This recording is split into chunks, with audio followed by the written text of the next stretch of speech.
Pai do Senhor, meu amado irmão, seja muito bem-vindo à nossa aula da Escola Bíblica Dominical, aqui do canal no YouTube da IAD Glória. Hoje nós vamos estar estudando a lição número 4, que tem como tema a estrutura da Bíblia. Né? Você que vem acompanhando a gente aí já durante esse trimestre, né? Essas primeiras 4 aulas desse trimestre, nós estamos estudando sobre as Escrituras, na verdade sobre a supremacia das Escrituras.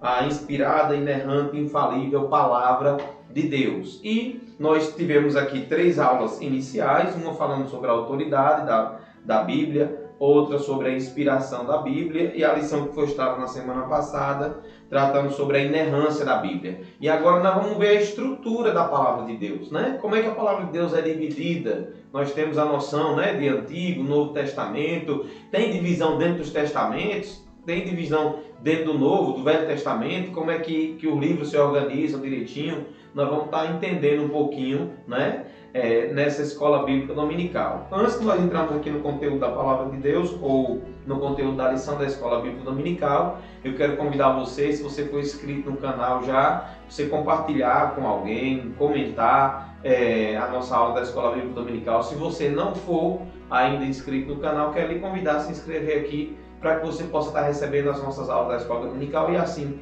poder aproveitar e crescer no conhecimento e na graça do Senhor através da sua santa palavra, tá bom? Então, lição número 4, a estrutura da Bíblia. O textuário da lição está em Lucas, capítulo 24, versículo 44, diz assim a palavra de Deus. E disse-lhes: são estas as palavras que vos disse, estando ainda convosco. Convinha que se cumprisse tudo o que de mim estava escrito na lei de Moisés, e nos profetas e nos salmos. Lucas, capítulo 24, versículo 44. Verdade prática da nossa lição. A Bíblia se divide em Antigo e Novo Testamentos, totalizando 66 livros, divinamente inspirados. Toda ela é a nossa única regra de fé e prática. Verdade prática, portanto, da nossa lição da Escola Bíblica Dominical. Leitura bíblica em classe. Lucas capítulo 24, versículo 44 ao 49. Se você tiver uma Bíblia próxima a você, sugiro que você pegue a sua Bíblia para a gente fazer o acompanhamento da leitura bíblica em classe. Lucas capítulo 24, versículo 44 a 49. E disse-lhes: são estas as palavras que vos disse estando ainda convosco? Convinha que se cumprisse tudo o que de mim estava escrito na lei de Moisés, e nos profetas e nos salmos. Então, abriu-lhes o entendimento para compreenderem as Escrituras. E disse-lhes: assim está escrito, e assim convinha que o Cristo padecesse, e ao terceiro dia ressuscitasse dos mortos, e em seu nome se pregasse o arrependimento e a remissão dos pecados em todas as nações, começando por Jerusalém. E dessas coisas sois vós testemunhas, e eis que sobre vós envio a promessa de meu Pai. Ficai, porém, na cidade de Jerusalém, até que do alto sejais revestidos de poder. Essa é a leitura bíblica em classe. Nós temos 3 objetivos ao finalizar essa lição. Primeiro, mostrar como a Bíblia está organizada, né? E que ela se divide em 2 testamentos. Depois, esclarecer como os livros do Antigo Testamento são classificados. E depois como os livros do Novo Testamento são classificados. Então, nós temos aqui 3 tópicos da lição. No primeiro tópico, vamos estar tratando, né, sobre a divisão da Bíblia como um todo, Antigo e Novo Testamento. Depois vamos estar estudando sobre a divisão do Antigo Testamento, como é que ele é organizado. E depois do Novo Testamento, como também é que ele é organizado. A Bíblia, a gente já viu até em aulas passadas, como um todo, ela na sua totalidade, né? Ela foi escrita em hebraico e grego e foi escrita num período aproximado de 1.600 anos, ou seja, já antecipando aqui, né? Já foi tratado inclusive em outras lições. Se nós temos 66 livros na Bíblia, esses 66 livros, do Gênesis, que foi o primeiro, até o Apocalipse, que está listado como o último livro da Bíblia, né? Aproximadamente 1.600 anos foi necessário para que a Bíblia, como um todo, ela fosse escrita e compilada. E majoritariamente, né, escrita no hebraico e também no grego. E cerca de 40 pessoas, nós já vimos aqui em outras aulas, cerca de 40 homens participaram da construção da Bíblia e ela está dividida entre Antigo e Novo Testamento. A palavra-chave dessa lição é estrutura, exatamente para definir qual a estrutura da palavra de Deus, do Gênesis até o Apocalipse. Feita essa introdução, nós vamos passar aqui ao primeiro tópico da lição, como a Bíblia está organizada. A definição do termo Bíblia. De onde é que surgiu esse termo Bíblia? Né? Porque a gente sabe, a gente chama esse livro aqui de Bíblia. Mas se você for pegar ele aqui do Gênesis ao Apocalipse, você não tem nenhuma menção à palavra Bíblia. Né? Então vamos ver as Escrituras, mas não vamos ver a palavra de Deus, né? A palavra do Senhor, mas não vamos ver o termo Bíblia. E de onde é que surgiu o termo Bíblia? A nossa lição, ela vem trazendo a definição de que a palavra Bíblia, ela tem origem tanto no grego como no latim. E nas duas definições, seja no grego ou no latim, a palavra Bíblia significa livro. Então, quando nós falamos Bíblia, nós estamos falando o livro. Só que no caso da Bíblia, é um livro de conotação sagrada. Ou seja, nós temos a Bíblia como a palavra de Deus, como a sagrada palavra de Deus, ou as sagradas Escrituras, tá bom? Por volta do ano 150 depois de Cristo, os cristãos passaram a usar o termo em grego ta Bíblia, ou seja, os livros. Eles usavam o termo ta Bíblia, uma frase, ta Bíblia, se referindo à palavra de Deus, e por isso se convencionou, né, que no plural, ou livros no plural, a junção dos livros, tá bom? E eles começaram a usar esse termo para referir-se ao conjunto de livros inspirados por Deus. Um outro termo que nós também usamos muito, né, no nosso ensinamento, quando a gente vai estudar e tratar da palavra de Deus, é o termo cânon, o cânon bíblico. O que é que significa isso? Não é cano de cano de construção, não. Diz que passa água, não. É cânon. C-A-N-O, com um acentozinho lá, né? Circunflexo e com o N no final. O cânon bíblico, o que é que isso significa? É uma palavra em hebraico que significa vara de medir, ou em grego que significa régua. Nesse caso, o emprego desse termo cânon significa regra ou norma. Então, quando a gente fala no cânon bíblico, nós estamos falando a regra bíblica. Vou usar uma palavra mais fácil para você entender. A doutrina bíblica, a norma bíblica. A gente fala, quando você ouvir alguém falar cânon bíblico, ele está falando de todas as normas, regras, doutrinas que estão descritas dentro da palavra de Deus. Tá bom? Então a gente já tem essa definição, já aprendemos aqui, né, de onde surgiu a palavra Bíblia. Os cristãos passaram a utilizar esse termo 150 anos depois de Cristo, denotando o conjunto de livros da palavra de Deus. Entendemos aqui o que significa cânon bíblico, significa as normas bíblicas, as regras bíblicas. E o comentarista ele fez a questão de dizer assim, que o Espírito Santo ele guiou o seu povo a reconhecer a autoridade dos escritos como regra de fé e prática. Desde o princípio da igreja, os cristãos foram direcionados pelo Espírito Santo de Deus para entender as Escrituras como única normativa, como única regra para que nós pudéssemos pautar a nossa vida espiritual. E Apocalipse, capítulo 22, versículos 18 e 19, a Bíblia diz que nada pode ser acrescentado ou retirado das Escrituras canônicas, ou seja, da Bíblia. Aquilo que for acrescentado ou retirado, aquele que fizer isso, seja considerado maldito, né? Porque ninguém pode, e ai daquele que desejar acrescentar algo à palavra de Deus. E é o que tem muita gente ousada nos dias atuais, né?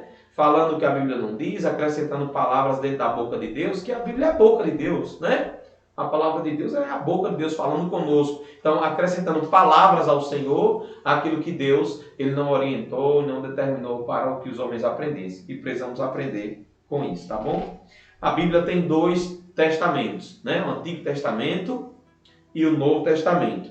O que é que significa a palavra testamento? A palavra testamento significa aliança, concerto, pacto. algo que foi acertado, determinado. Por exemplo, Deus, ao fazer toda a lei, né, ao permitir que o Antigo Testamento existisse, ele estava fazendo o pacto dele com os homens. Claro que todo o Antigo Testamento aponta para o Novo, que é o pacto da nova aliança, ou seja, o pacto do Novo Testamento. Então nós já aprendemos que a palavra de Deus tem essa divisão entre Antigo e Novo Testamento, tá bom? A expressão Antigo Testamento, ela aparece nas Escrituras.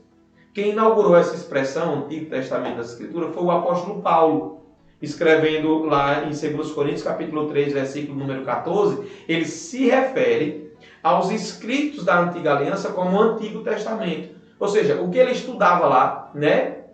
Desde o livro do Gênesis até Malaquias, que é o último livro do Antigo Testamento, o que ele aprendeu, ele, em 2 Coríntios capítulo 3, versículo 14, chamou de Antigo Testamento. Então não é algo que está fora da palavra, igual o termo Bíblia. O termo Antigo Testamento ele está dentro da própria Bíblia, da palavra de Deus. E, obviamente, refere-se aos livros dos judeus reconhecidos por Jesus como as Escrituras. Enquanto Paulo chamou de Antigo Testamento, Jesus chamou de as Escrituras. Isso ele denotou em Mateus 22, 29. E também chamou de a lei e os profetas e os salmos, em Lucas 24, no versículo número 44. Já o termo Novo Testamento foi usado para se referir ao cumprimento profético de Jesus como mediador da nova aliança. Aí está escrito lá no Antigo Testamento, Jeremias 31, 31, e é confirmado em 1 Coríntios 11, 25 e Hebreus também no capítulo 8 e também no capítulo número 12. Então, tanto o termo Antigo Testamento quanto o termo Novo Testamento estão dentro das Escrituras e se referem à palavra de Deus como um todo. Algumas curiosidades para você. A Bíblia toda, ela tem 1189 capítulos. Irmão Elielson, a Bíblia toda a vida teve capítulo? Não. A Bíblia era igual um livro sem capítulo. Cara, direto. Você começa daqui, você termina aqui sem divisão nenhuma. Mas quando foi em 1250, um cardeal chamado Hugo de Saint-Pierre, ele fez a primeira divisão de capítulos da Bíblia. Depois, a Bíblia foi dividida em versículos, que já não foi pelo mesmo cardeal, tá? Foi por uma outra pessoa chamada Robert Stevens, que era um francês. Aí ele fez a divisão. Depois que ele pegou a Bíblia, o Antigo Testamento naquela ocasião, né? E depois o Novo Testamento, ele dividiu o Antigo, dividiu o Novo em capítulos, depois veio uma outra pessoa, dividiu em versículos, e hoje nós temos essa definição, que a Bíblia tem 1189 capítulos, 31.173 versículos. Vou aparecer aqui o nosso irmão Diácono Anísio, que é um historiador aqui da nossa igreja, que ele tem isso de cor. Se você parar para conversar com ele, ele vai dizer quantos capítulos, quantos versículos a Bíblia tem, tá bom? Então são, para confirmar aqui com você, 1189 capítulos, 31.173 versículos. O número de palavras e letras, a gente não pode precisar, porque depende de tradução, né? Tem outras variáveis, então a gente não tem como precisar. Mas o maior capítulo da Bíblia é o Salmo de número 119, que é o maior salmo do livro dos Salmos, e da Bíblia também é o maior capítulo.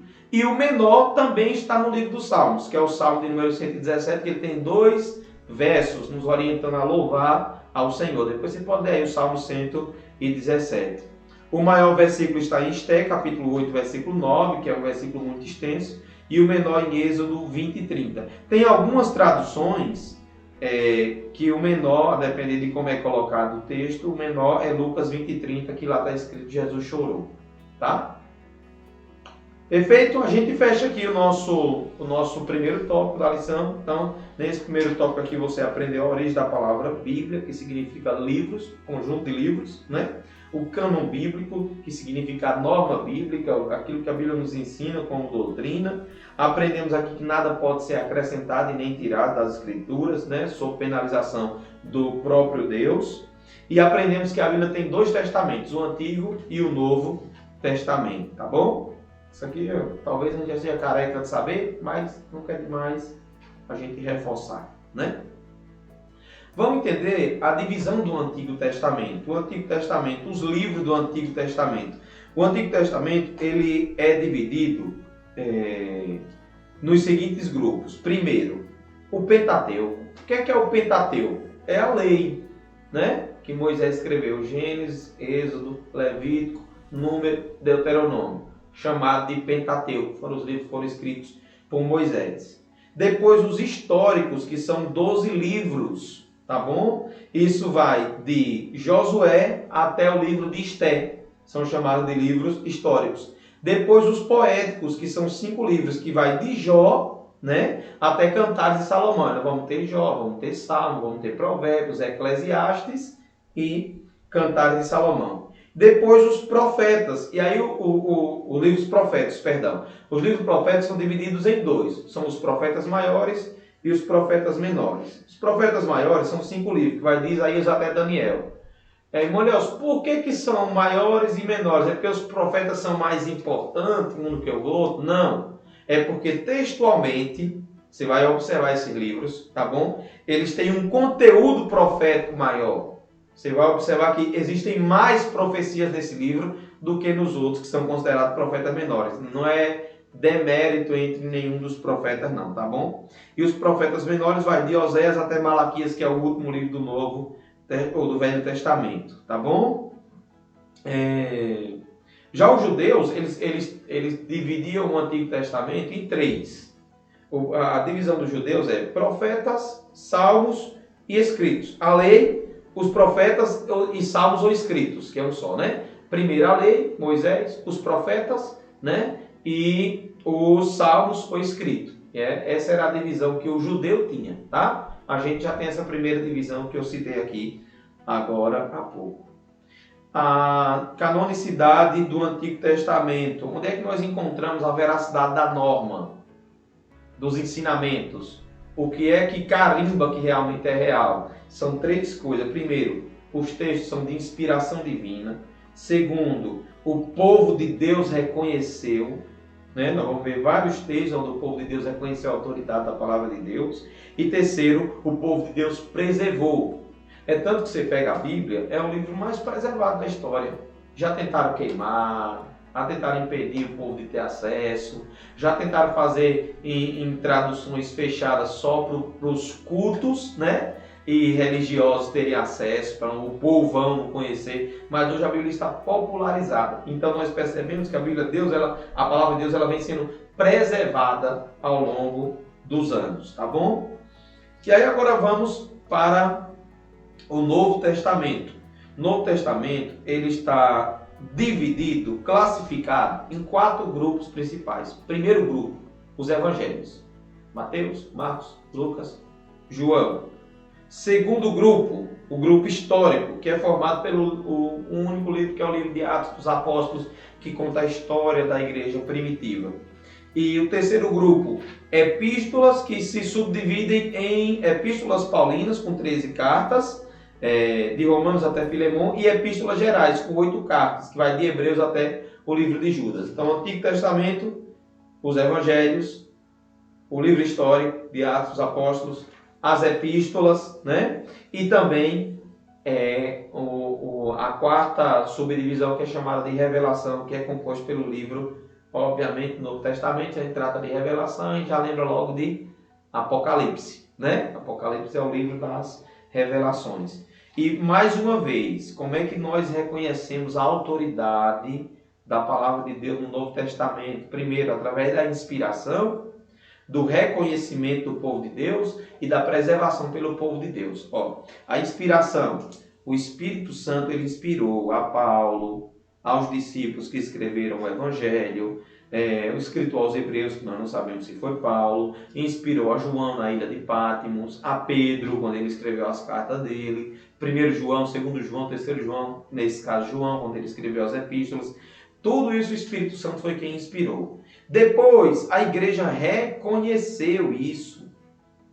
A igreja reconheceu a autoridade do texto divino. E depois de reconhecer, a igreja preservou. E até hoje, nós preservamos as Sagradas Escrituras nas nossas vidas. Então, que nós sejamos crentes que fazem defesa da palavra de Deus, que a palavra de Deus vem sendo atacada com frequência. Hoje em dia já existe até a Bíblia gay, que é a Bíblia adaptada para os gays. Existe hoje, é lançada no nosso país, lançado nos Estados Unidos, entendeu? Então, é um ataque direto, frontal às Sagradas Escrituras, à inspiração, ao reconhecimento e à preservação. Nós temos que ter muito cuidado com isso. Muito cuidado com isso. Então, que nós sejamos crentes que fazem defesa da nossa fé, especialmente defesa da palavra de Deus. Uma particularidade que vale a pena citar aqui do Novo Testamento é que todos os livros foram escritos em grego koiné, que é um dialeto que era comum e presente na cultura de fala grega, né? Então, é importante a gente entender isso. Tem alguns textos no Novo Testamento que foram escritos em aramaico. Por exemplo, quando Jesus ele fala Talita cumi, menina levanta, quando ele vai ressuscitar ou dar a vida de novo àquela menina, aquele texto lá está em aramaico. Abba pai, né? Que a tradução literal é meu pai, também é um texto que foi citado. Elohim, Eloi, lama sabachthani, que é quando Jesus está na cruz e ele grita, né? Deus meu, por que me desamparaste? Não é em grego, ele fala em aramaico, mas era apenas um momento isolado ali das Escrituras. Na totalidade, o Novo Testamento, a maioria de todos os livros foram escritos em grego koiné, tá bom? O último livro da Bíblia é o Apocalipse, de João, que foi datado por aproximadamente 96 depois de Cristo, ou seja, o último livro da Bíblia, ele foi escrito, a Bíblia ela foi finalizada 96 anos aproximadamente depois de Cristo. Então, tudo que Cristo fez na Terra, nos 33 anos que ele viveu na Terra, né, até 96 anos foi compilado. Inclusive, as revelações que o próprio Cristo deu a Paulo, a João, como nós estamos tratando aqui do livro do Apocalipse, demoraram aí esses 96 anos para serem compilados, né? Mas, obviamente, depois que foi encerrado, os cristãos reconheceram, né, os 27 livros da Bíblia do Novo Testamento como livros inspirados. Então, nessa lição, nós aprendemos que o conjunto dos 66 livros forma um único livro, que é a Bíblia. A Bíblia tem 66 livros, tá bom? Aprendemos também que o cânon bíblico, ou seja, a normativa bíblica, ela é constituída de Antigo e de Novo Testamento. E que os critérios para a avaliação da autenticidade da palavra de Deus é a inspiração divina, o reconhecimento pelo povo de Deus de que ela realmente é a palavra de Deus e a preservação dos livros como palavra de Deus. A comprovação desses critérios revela que as escrituras foram aceitas e preservadas como livros autorizados por Deus. Nós já vimos aqui na lição da semana passada que o professor presbítero Israel, ele nos trouxe tratando acerca dos livros apócrifos, né? Que foram livros que não foram considerados sagrados. Por quê? Feriram o princípio da inerrância. São livros que contêm erros, que chocam com doutrinas que foram ensinadas pelo Senhor Jesus e também lá do Antigo Testamento. Então, como choca, eles não foram reconhecidos pelo povo de Deus. Lembra? Tem que passar pelo crivo. Inspiração divina, tem que ter o reconhecimento do povo de Deus, tem que ter a preservação do povo de Deus nos anos decorrentes, logo após Cristo e até hoje, né, nós aceitamos a Bíblia como as Sagradas Escrituras. Para finalizar, eu vou dar um testemunho meu próprio. Eu creio na palavra de Deus, do Gênesis até o Apocalipse, porque eu não encontrei nenhum erro, nenhuma falta, nenhuma falha, nenhuma palavra dessa profecia aqui jamais caiu por terra. Se eu não encontrei nisso, ele é totalmente digno da minha aceitação. Foi o que Paulo escreveu a Timóteo. Digna de aceitação é esta palavra. A palavra de Deus é digna de aceitação. Eu posso até não gostar, tudo mais, mas nunca é uma atitude sábia desmerecer ou criticar ou não considerar a palavra de Deus. Meu querido, chegamos ao final desta lição. Na próxima semana nós teremos mais. Vamos abordar um tema interessante, que é um tema que muita gente tem dúvida. Como ler as Escrituras? Como eu posso ler para compreender? Que muita gente diz, eu leio, mas não compreendo. Na próxima semana nós vamos estar tratando acerca desse assunto, tá bom? E na semana seguinte vamos tratar sobre a Bíblia como um guia para a nossa vida. Eu quero lhe agradecer por estar aqui comigo nessa aula da Escola Dominical. Semana que vem tem mais. Deus te abençoe em nome de Jesus.